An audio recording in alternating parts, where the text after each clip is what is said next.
Hello, everyone. This is Dr. Roger Paul, and tonight we're going to continue our study on the relationships of the Urantia book to UFOs. And we're reading from a paper. I put these paragraphs together. So if it's not easy to find in the book, if I'm going to go up here in the top here, and you can read this if you can on the video, but it's under the version of the books that is, where is it here? BI Urantia book standardized. That's the fourth one down under the Urantia books, under the link for the Urantia books. And if you just type in, we get back over here, after the papers, just replace what's after that and just type in UFO-Urantia-reference says .html, you'll find this paper. All right, that's for the folks at home that's going to watch this later. All right, and we're going to continue on bringing this together, and I'm going to shock everybody right at the beginning tonight. So if everybody wants to get mad and leave and all that, they can do it at the beginning instead of the end. All right. That's why I'm doing it this way. All right, we're talking about UFOs, which means we're talking about aliens, right? And if anybody watched that video I sent out to everybody this week, you'll know there's two types of UFOs. There's the type that actually comes from other planets, okay? And then there's the type, the remanufactured or created UFOs that were reverse engineered by our federal government.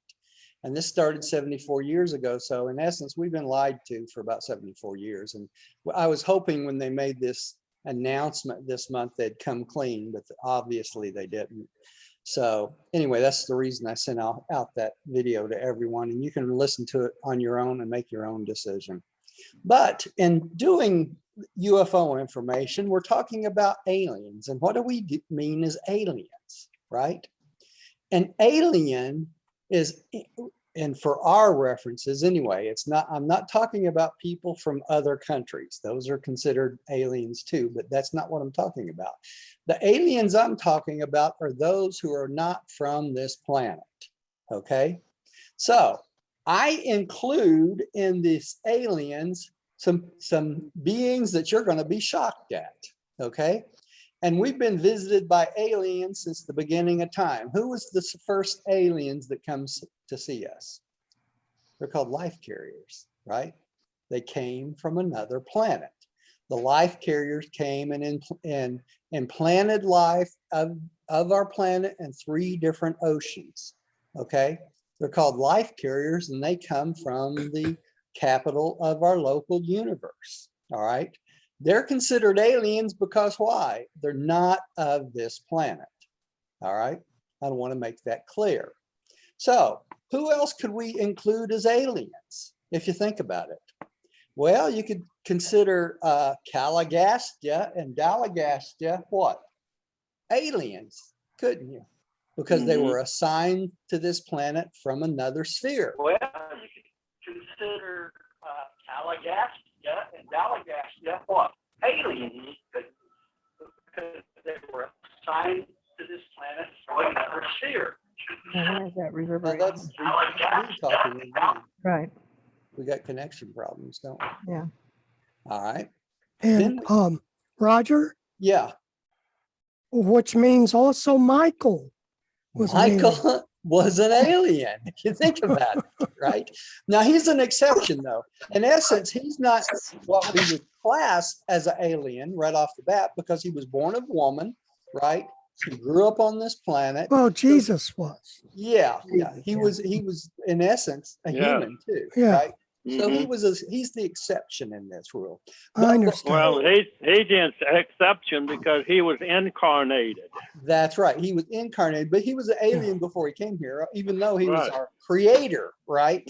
So that makes him the big exception. But let's get back to Caligastia and Dalagastia. So that means that the 100 that they brought to this planet, volunteers, right? All 100 of them were what? Aliens. Aliens. That's right. All right. They were transported to this planet by seraphic transport, right? Guess who the next aliens to come to the planet were? Adam and Eve. Adam and Eve. That's right. They were alien to this planet, right? They were put back to- Van was an alien. Van was an alien. He was part of the Calagaster 100, but who was not? Amadon. Amadon, right. Amadon was not an alien. Even though he was encircuited, he was not an alien, right? Mm-hmm. Okay, so who was the next alien to show up that we know of? Melchizedek. Melchizedek, right? Mm-hmm. He came to the planet. They had to make a body for him to be here. He lived for 90 some years and then he's gone. So he's considered an alien also, right? All right, now who else would be considered aliens when we get them? The Trinity magisterial teacher sons. sons. The Trinity teacher Wow, sons, yeah. the magisterial sons, right? Right. These are right. all beings from other spheres, other planet. So they're considered what? Aliens, right? Okay, why am I making this point? If you think about it, as I said in a previous video, there is nothing in this universe for us to fear, okay? All these beings that they're talking about coming to this planet and the videos I sent you and the stuff from Dr. Greer and all these things, these are aliens, but they're beings just like we are, okay? They're just a different type of being, Mm-hmm. all right? Now, the important part of this is this. Dr. Greer has made over 3,500 contacts with alien beings. You got that? 3,500 contacts. Hmm. So that means what? That means there's a lot of beings outside our planet that's interested in our planet, right? Which is a good thing if you think about it. If we've had that many beings contact from other universes to our planet, that's because those beings are interested in some way in the welfare of our planet. That's the whole point. So are we have anything to fear from these alien things? Not a No. thing. Yeah. They've shown no aggression to this planet. The things they've done is for the benefit of this planet.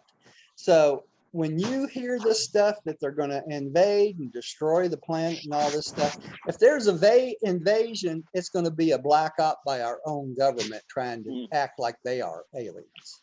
Okay. Mm-hmm. That's just all there is to it. And that's the reason I sent that video out to y'all. Nothing I else. think that was covered by Dr. Greer in that At movie. length. Yeah, at length in that Yeah. video, Was. right? It really was. Okay. So let's go back to some examples of things that probably got here from other planets that was probably transported by ships, right? This first one is what? The tree of life. Tree of life. Right? If we go out to this link on the tree of life, it talks about the Garden of Eden, okay? And you can look this up for yourself anytime you want to, but this is the first part of the paper on the Garden of Eden, all right? And it talks about the Melchizedek receivers and all this other stuff. And I wanted to bring that to your attention. You can look at that later, okay?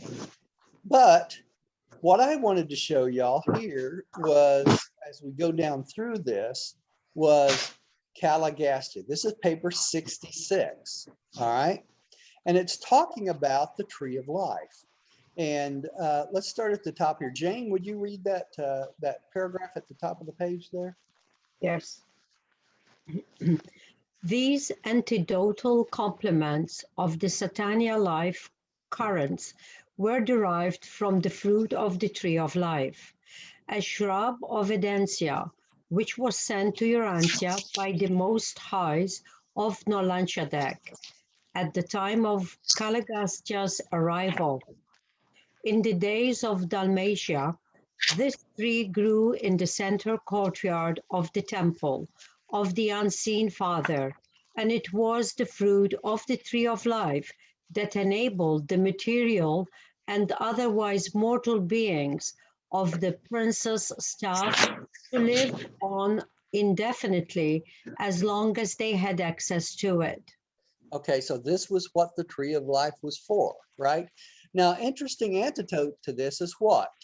We know that 500,000 years ago is when Caligastia and Dalagassia showed up, right?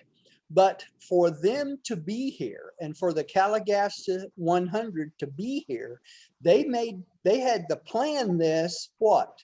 Probably 500,000 years before this, because they had to transport this tree of life from Urantia in some type of physical vehicle. Okay, why couldn't they bring it by seraphic transport? If you think about it, Physical form. it was a physical form. And we know that anything in a physical form that the guardian angels or the seraphic transports can't transport because it burns up in the atmosphere. Okay, that's why they dematerialize you when they move you from one place to another.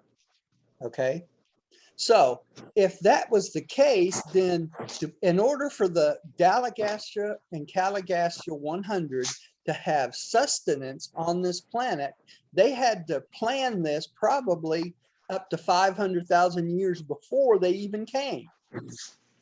So all this was put into motion way before they assigned them to the planet. Okay? Roger, Yeah. there's no way to dematerialize a living thing and Bring it back bring together. it back to life. Yes. As far as we know, no. They didn't have transporters back then. They didn't have transporters. I mean, as far like, as we know, like Star Trek. like you know? Star Trek, Yeah. as far as we know, that is not possible with a living being or thing. Okay, they might get it down to transport non-living materials, but I don't know that they could do that with living materials. Right? They still don't know. There's another paragraph I want to bring up down here while we're still on this page. This is all about the 100. But the next paragraph down here, 415. Rodney, would you read that for me? 415. It should be explained. Oh, it should be explained in this connection that at the time of the 100, Handonites contributed their human germ plasm to the members of the prince's staff.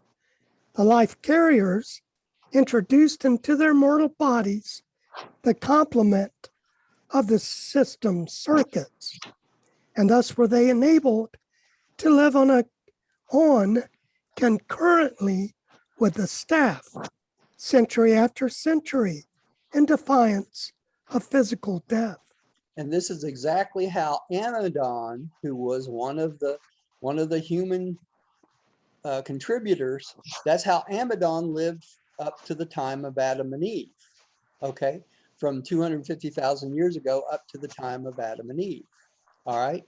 So, and this is important to know, when the life carriers introduce the system circuit into these humans, then they use the tree of life just like the Caligastia 100 to keep going on indefinitely. All right. I think that's an important point. All right. So that's how Amidon, which is mentioned a lot in the book, stayed around with Van until Adam and Eve showed up. Okay. All right. So that's why I wanted to bring that one up. Okay. Let's go back to here. See if there's something else I wanted to mention. Yeah, it kind of explains where it was. It was in the Temple of the Father in Dalmatia to start out with, right? And then I think there's something interesting. It may have been the one we just read that. All right.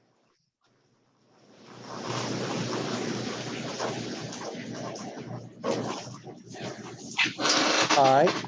This is the next paragraph I wanted to bring to y'all's attention. This is in 66-412, the Caligastia 100. Diane, would you read this one? Okay. Caligastia 100 were personally immortal or undying. There circulated through their material forms the anecdotal complements of the life currents of the system. And had they not lost contact with the life circuits through rebellion, they would have lived on indefinitely until the arrival of a subsequent Son of God, or until their sometime later release to resume the interrupted journey to Havona and paradise. So if they had not rebelled, they would have kept going on and on and on, all the way up, not only through Adam and Eve, but they possibly could have stayed all the way till Jesus came onto the planet. All right. Which had been really handy for Jesus because he would have had some support staff, right? To help him out. All right. Let's go to the next paragraph in the same paper. Gary, would you take that one? These Where it says these anecdotal complements, right. these anecdotal complements of the Saint Hannah life currents were derived from the fruit of the tree of life, a shrub of Urantia, which was sent to Urantia by the Most High of Norlandadek at the time of Kalagasca's arrival. In the days of Dalmatia, this tree grew in the central courtyard of the temple of the unseen Father, and it was the fruit of the tree of life that enabled the material and otherwise mortal beings of the prince's staff to live on indefinitely as long as they had access to it. As long as they had access to it, right? And what happened? When the rebellion started, the angel of the garden took over possession of the tree and the midwayers, and Van and Amadon did. So they took it with them, and then it was transferred to the Garden of Eden, the first garden, right? Right before Adam and Eve came. And that's what this paragraph is right here, 71st. And this is just a picture of someone's at the Eshtar gate, the concept of the tree of life, right? And let's read this one, 73.3.2. Millie, would you take this one, please?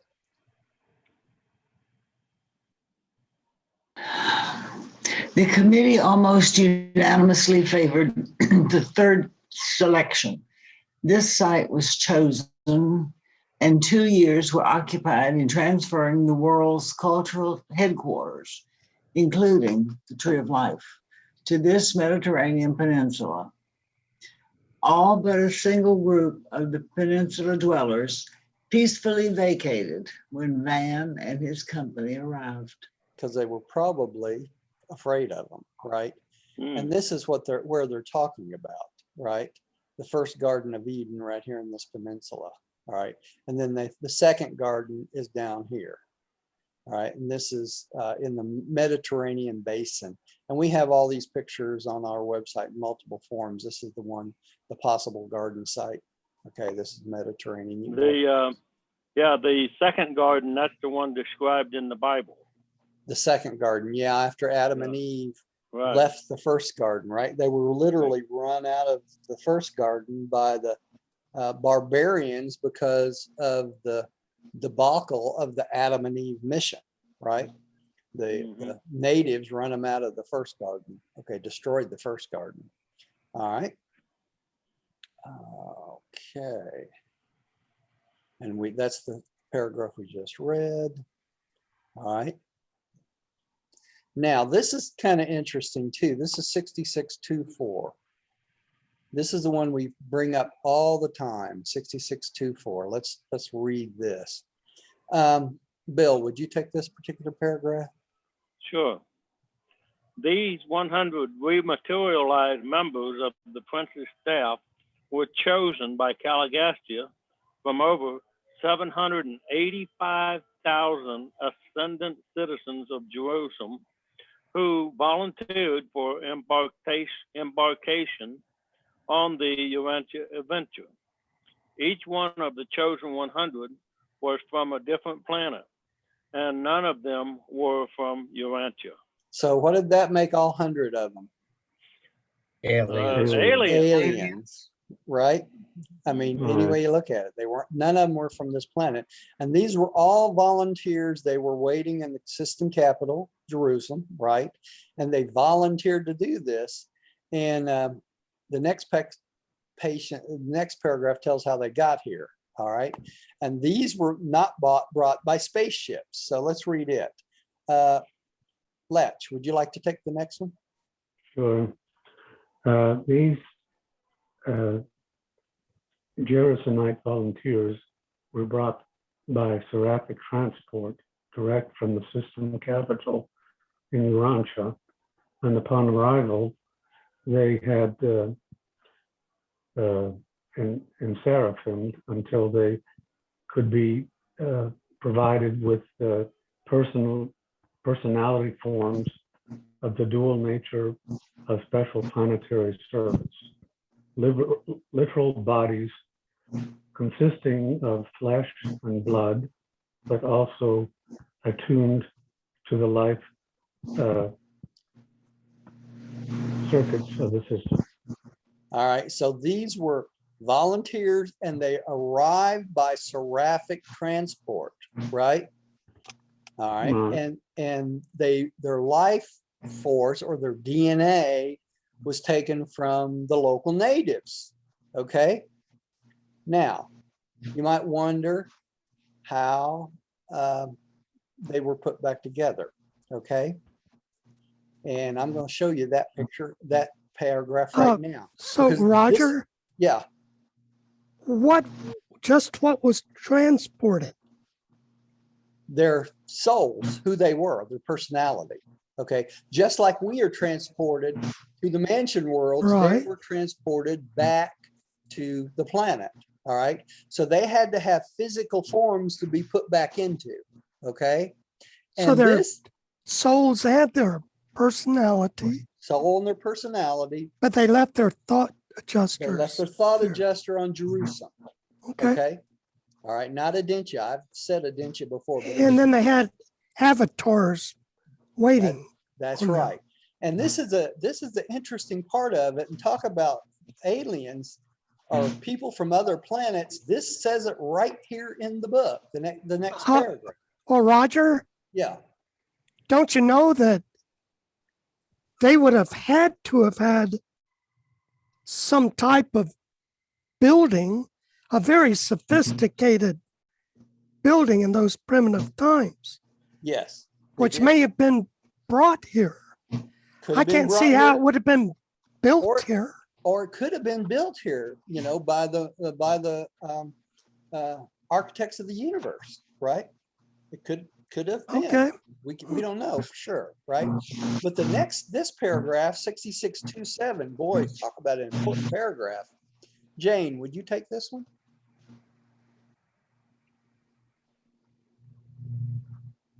Turn your mic back on, Jane. Sometime before the arrival No, of the next one, Jane. We know that they came from Andon and Fonda's stock, but yeah. Accordingly, 50 males and 50 females of the Andon and Fonta posterity, representing the survival of the best strains of the unique race, were chosen by the life carriers. With one or two exceptions, the Hang on a second, Jane. Millie, could you mute for us? Because we're getting feedback from you for some reason.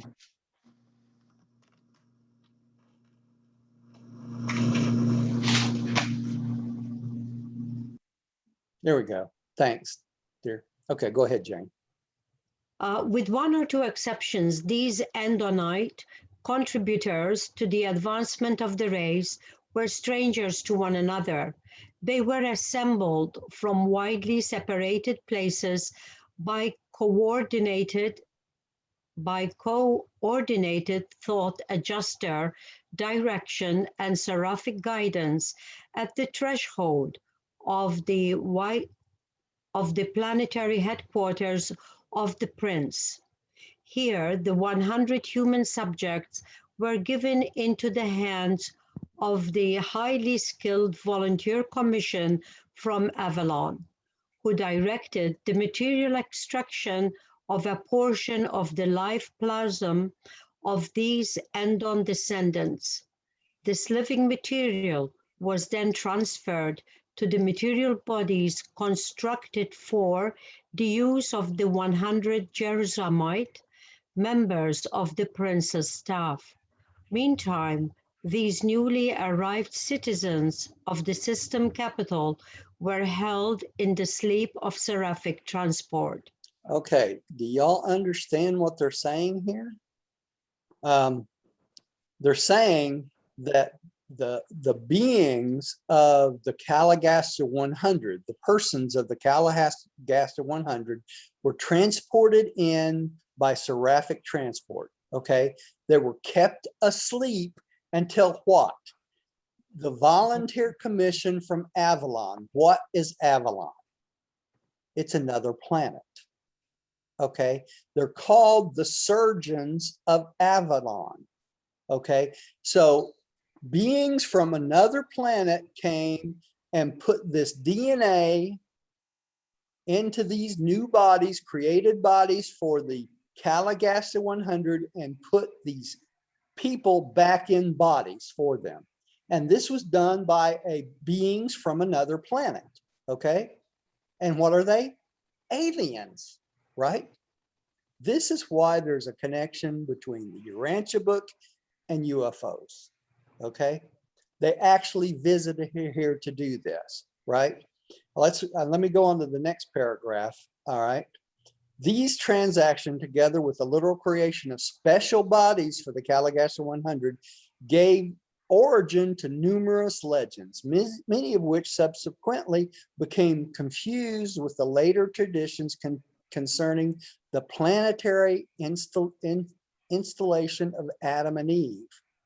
All right, the entire transaction of repersonalization from the time of the arrival of the seraphic transports bearing the 100 Jerusalem volunteers until they became conscious threefold beings of the realm consumed exactly 10 days.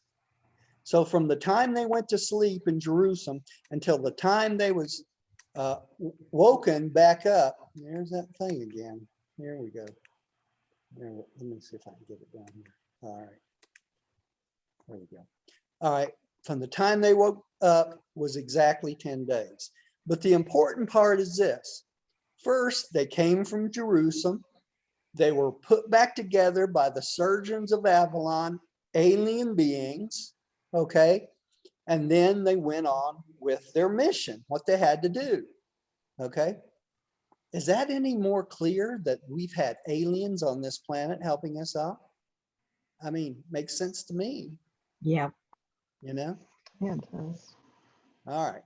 So that's how the Urantia book is related to this alien stuff. All right. All right. Oh, Roger, Yeah. it doesn't go into any type of detail at all how those bodies were created. No. You know, or But apparently the surgeons of Avalon knew how to do that. Right, Rodney? Mm-hmm. I mean, these guys, I mean, yeah, they had to be. just like Melchizedek's body. Yeah. Yeah. Melchizedek had to have a body, right? That's strange, isn't it? It is. It's very Maybe strange. they were grave robbers. Who knows? Yeah. I was thinking Frankenstein. Well, you know, the way it talked about how they were chosen from all over the planet, you know, it kind of reminds me, do you remember in Close Encounters of the Third Kind where these people were having dreams and they were drawn to the Devil's Tower? Remember that? It's kind of the same thing because all these people are these, you know, barbarians showed up at the garden on their own accord somehow, right? And so the DNA was extracted from them, and then the surgeons of Avalon took their DNA and put them into these new bodies, so created these new bodies so that the Calligastan 100 would have vehicles to use or bodies to use while they were here. And these bodies were also not only created from scratch, but they were also inserted in the circuit of the local universe so they could continue to live indefinitely as long as they had access to the tree of life. That's a lot, if you think about it, you know? None of us are encircuited, right? So we don't go on forever. Now the volunteers also they received an exchange. That's right. They did. For volunteering to give their DNA, which I don't know how they even explain that to these barbarians, but by volunteering to give their DNA, they got the complement of the circuit too, so they would live indefinitely also, right? But they all had to eat from the tree of life They all had to eat from the to tree. sustain that part. That's right. That's right. Now, That's 200 people that's 200 eating off people. this tree. That's right. Now, remember, they didn't have to actually eat from the actual fruit. They could eat the leaves too, and it'd keep them alive. So, but boy, this tree was important. It was important. It was taken care of, right? Why do you think they had a guardian seraphim guarding this tree 24 hours a day? And they also had 2 midwayers that guarded it all the time. Well, it must have been a large tree. Must have been. You know, Mhm. it I may mean, have for started 200 out a people. shrub. It may have started out a shrub, but by the time it was used, it was a full-blown tree, right? Yeah, it would have to be. Yeah. Well, it- remember too, you only ate from it once every 100 years. That's right. Oh, Mm. Yeah. So it's not like you went in and ate every meal off this tree. oh, right? okay. It Every was 100 elastic. years. Yeah. Yeah. And then it doesn't say how much you had to No, eat either. probably wasn't much, you know, if it was a complement Interesting. of the circuit. Yeah. So all this is very, very interesting. It really is. But you start to put it together. Are y'all starting to see why I'm saying that this UFO phenomena is closely related to what's going on, that what's been taught in the Urantia book? You know, Mhm. it goes hand in hand. Now, the other thing is, the other point I wanted to make sure I made when we started this presentation, and that's why I did so much with Dr. Greer's information, because he pushes the fact that aliens coming to this planet are here to help us. You know, they're not here to take over the world. They're not here to destroy the earth, right? It's all in the plan of the universe. That's what I'm saying. Okay. And if we understand that, we understand why they are no threat. The other thing is his communication message that he teaches about his group telepathically communicating with this beings from other planets, you know, and that's real important to understand, because in the book on Adam and in the paper on Adam and Eve, it talks about how Adam could telepathically communicate with Eve up to 50 miles away. How do you think he did that? And their children. And the children. But they had a Extra different kind of gland to do that. sinus, right? That's right. They had an extra sinus to do just that, right? But it's interesting that through what Dr. Greer's been teaching, that through meditation, you can connect with basically, he didn't call it this, but it's the mind circuit, and communicate with these beings that are flying around our planet, you know? But you have to do it in what? Love, right? If you don't have a loving attitude and you're not open to that loving attitude, they won't talk to you, right? Then they won't come. So, you know, if you're part of the military and you want to get them down so you can steal their spaceship, you can forget it, right? They're too smart for that. All right. And that's the whole point of this. And that's the thing he thinks is so important. And there's other things that's going on with this. We've got technology that they've gotten from crashed ships that run into each other, which actually the Roswell incident is 2 incidences together. First, it was 2 spaceships crashed into each other, and we found the one at Roswell in 1947. The second one wasn't found until 1949 by a farmer that was far away from the original crash. So by the time they found the second crash, a lot of the stuff, the bodies and that sort of thing, had all degenerated because they were exposed to the outside that long, 2 years, right? But it's not told, that these secrets aren't told to us, so we didn't know, right? That's why I'm saying the government's been hiding these things for 74 years, hiding secrets from us, and we have a right to know as a citizen of this planet, right? That's what he's saying.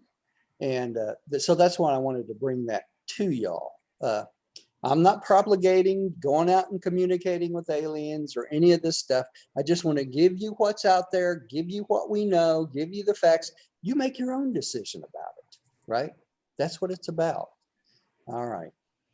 Now we're at the point of the inhabited worlds. And the point of these is I was going to go through the different types of humanoid beings there are, okay? Now, when we started this, I told you if you would rather, I can start at the beginning of paper 49 and we can go all the way through it. Or if you want to just take these references, we can do that. I'll leave it up to y'all. But before we do that, I do want to bring up a few more paragraphs down here outside of paper 49, okay? All right, and I'm going to start here on the Urantia Worlds quote here. All right, the Urantia Worlds, when we get our new Urantia bodies, we know our Urantia bodies will be on a new what? New dimension, right? New of the 7 dimensions. The reason this is important, I keep beating this dimensional thing to death, is as Urantia beings, we will, when we first start out, we will just be on the edge of the Urantia worlds, okay, of their Urantia type of existence. And it makes you wonder if some of these things we see in the sky are right at the edge of between Urantia and physical. You know, they may be popping in and out of our existence. From the Urantia to the physical is why we can see them. Okay, that's the whole also point. explains why they disappear all of a sudden. All, yeah, Blind. that's right. Yeah. Yeah, 1 minute they're there, the next minute they're gone, aren't they? Okay, and to me that sounds like they're popping into our dimension and then popping back out of our dimension, right? That's why we can see them. All right. Time travel. Time travel. It's not really time travel, it's dimensional travel. It's like what Jesus did, right? It's exactly what Jesus did. Exactly, right? All right, and I wanted to go through a few little things here in this paper. First of all, the Urantia worlds, okay? When we become Urantia beings, we have a 3-gas mixture that we breathe, respiration, instead of a what? The 2-gas mixture we have on this planet. Okay, and this is in paper 4313. You can go out and look at this, and they talk about it in 4622 also. What 2 gases do we breathe on Earth besides oxygen? Oxygen and nitrogen. Carbon dioxide, right? Nitrogen turns into carbon dioxide, right? 2 gases.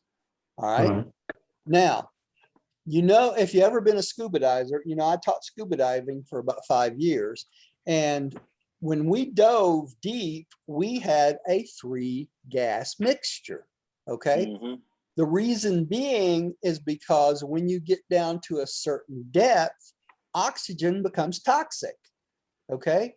If you didn't have a different gas to balance that out, then when you got deep, that oxygen that keeps you alive could actually kill you, okay? And you learn that in what's called trimix. It's a 3-gas mixture. The same thing when we get to the Urantia world, we'll have a 3-gas mixture. All right. It has something to do with the pressure. It has to do with the pressure and the type of world it is. Right. Let's read this next little paragraph, 4313 and 4. This is kind of interesting. It's about Urantia. All right. The constellation headquarters. Rodney, I think you're up again here.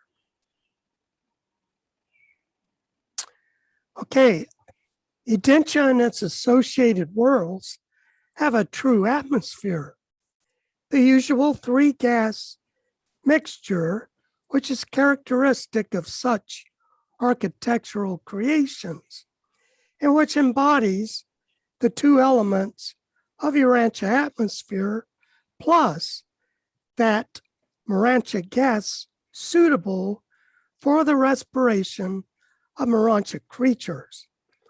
But while this atmosphere is both material and Urantial, there are no storms or hurricanes. Neither is there summer nor a winter. This absence of atmospheric disturbances and of seasonal variation makes it possible to embellish all outdoors on these especially created worlds. All right, Diane, would you take the next little paragraph too?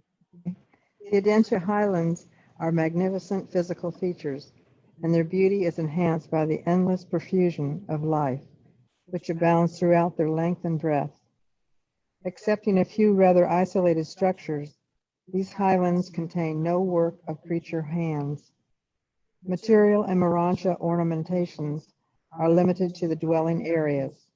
The lesser elevations are the sites of special residences and are beautifully embellished with both biologic and Urantia art. All right, I got one more paragraph here I want to have read because it kind of brings it together, you know, all these things. First, it has a three gas mixture. All the architectural worlds have this, right? The two that we breathe and an additional gas, right? There's no seasons because it's perfect all the time, right? But the next paragraph I think is very, very important. Gary, would you read the next one? The architectural worlds enjoy 10 forms. Let me see if I can find it. I'm sorry, I can't find it. You can't find it? Okay, Millie, would you take the next one for us then, please? Oh, there it is. Oh, you got it? Okay. I got it on my screen. It's Yeah, 4364. Okay. right. Let me read it. The architectural worlds enjoy 10 forms of life of the material order. On Urantia, there is plant and animal life, but on such a world as Urantia, there are 10 divisions of the material orders of life. Were you to view these 10 divisions of Urantia life, you would quickly classify the first three as vegetable and the last three as animal. But you would be utterly unable to comprehend the nature of the intervening four groups of prolific and fascinating forms of life. And I can't go any further. My screen stops. Okay. That is telling us that there's other types of material order of life that we have no concept of, isn't it? You know, there's both vegetable, animal, and other in-between types orders of life that we don't know anything about, right? Haven't even been introduced on this planet, right? And this is normal on the architectural world. So there's a lot that we have to look forward to. Now, Millie, would you take the next one? 6.5.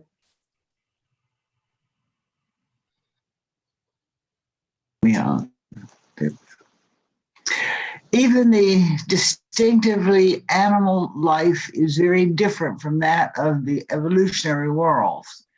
So different that it is quite impossible to portray to mortal minds the unique character and affectionate nature of these non-speaking creatures. There are thousands upon thousands of living entirely different order from the gross animal species of the evolutionary. Left off on something. Did I Skip the miss line. something? You skipped the line. There are thousands upon thousands of living creatures which your imagination could not possibly picture.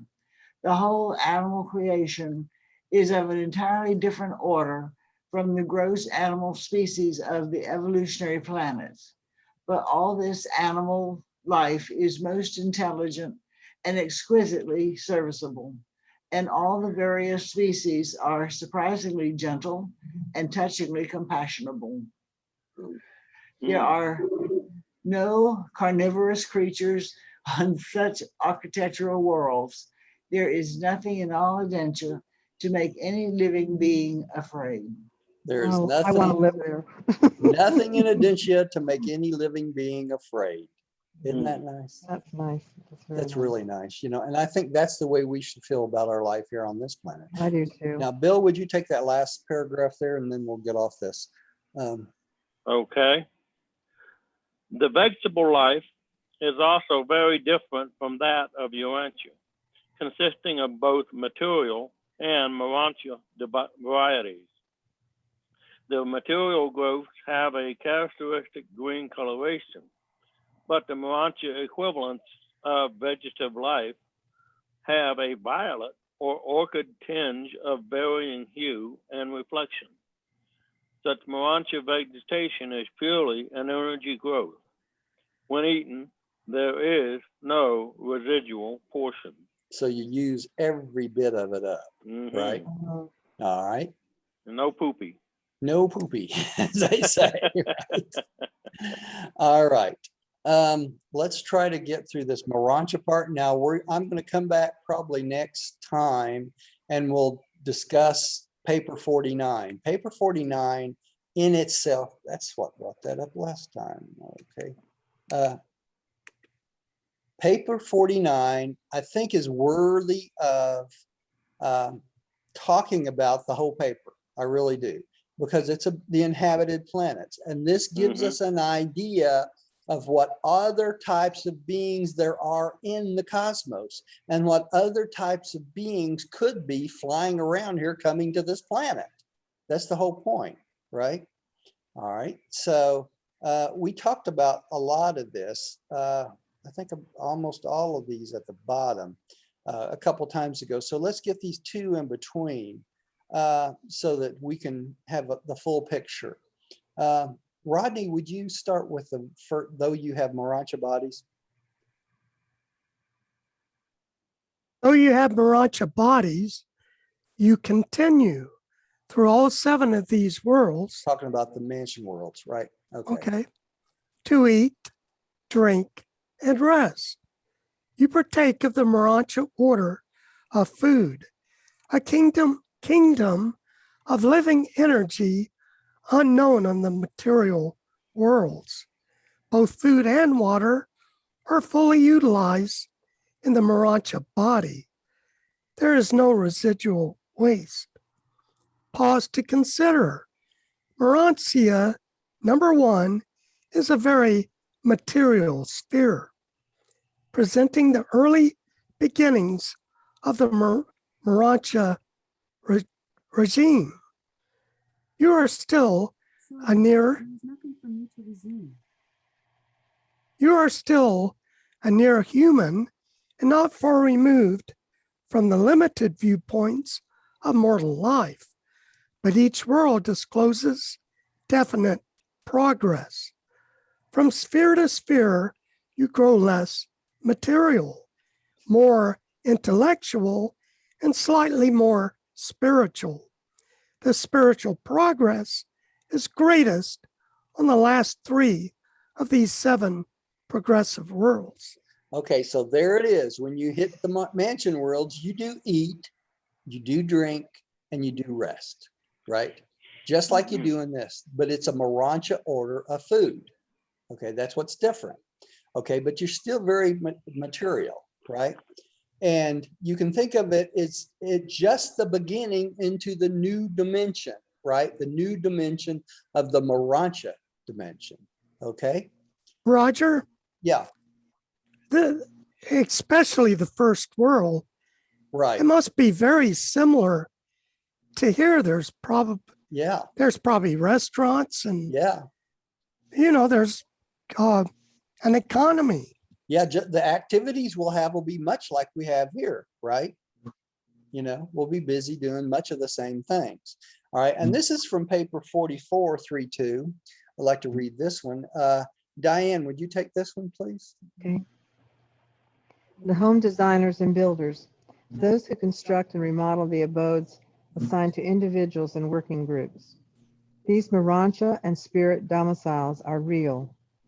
They would be invisible to your short-range vision, but they are very real and beautiful to us. To a certain extent, all spirit beings may share with the builders certain details of the planning and creation of their Morantia or spirit abodes. These homes are fitted up and embellished in accordance with the needs of the Morantia or of the spirit creatures who are to inhabit them. There is abundant variety and ample opportunity for individual expression in all these constructions. So we will live in buildings just like we do here, right? Hallelujah. Mhm. But they'll be Barancha buildings. Yeah. And they right. probably won't have roofs. Why won't they have Mhm. roofs? No Because rain. it's No not rain. necessary. There's no rain, right? So it'd be perfect weather all the time.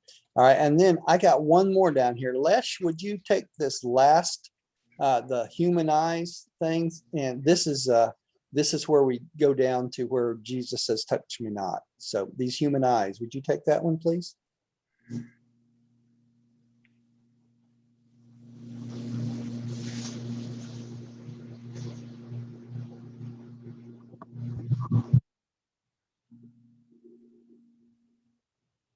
Les, you're muted. We can't hear you. All we see is the top of his head. Yeah.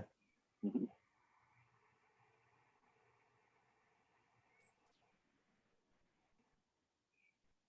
Yeah, he's having trouble getting unmuted. Bill, would you go ahead and take that one? Sure.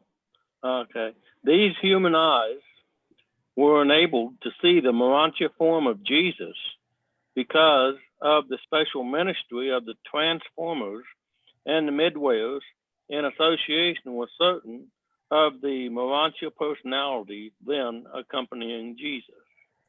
Okay, this is when he appeared above the tomb. Okay, we didn't catch that last time we were there. Now, we're at the point, oh, that's pretty good timing too, 6:58. We're at the point where we would start the information, we'll have to go back up here, on paper 49. And I'm gonna leave it up to y'all. Y'all take a vote however you wanna do it. Do y'all wanna go through all of paper 49? Because it's got some very interesting and good stuff all the way through it. Or do you just wanna go through these paragraphs before we go back to 16? I can go through all of 49. It sounds like what you're saying is we need more information. So Yeah, is that okay with everybody? It really prepares us for living there, you know. Yeah. It Mhm. sounds, while we're on the subject, Okay. yeah, might as well. All right, so next time we'll get off this paper I prepared because all these things in this that's left on this paper are in 49. 49, yeah. Okay, Okay. so we will start at the beginning of 49 on Thursday and go Wonderful. through Okay. as quickly as we can. Okay, that Does that sounds sound great. good? Yes, it does. sounds good to me. All Mhm. right, sounds great. All right, let's have a little prayer and we'll quit for tonight. Diane, would you like to pray first tonight? Okay. Father God, we are so grateful for this wonderful, wonderful revelation. And we thank you so much for opening our eyes to what we have to look forward to. It is with great happiness and dedication to you and to your plan for us that we are excited to be a part of this, and we open our hearts and our minds to prepare ourselves for this adventure. We just thank you for this knowledge. Thank you for Roger putting this together so systematically, helping us to understand the process.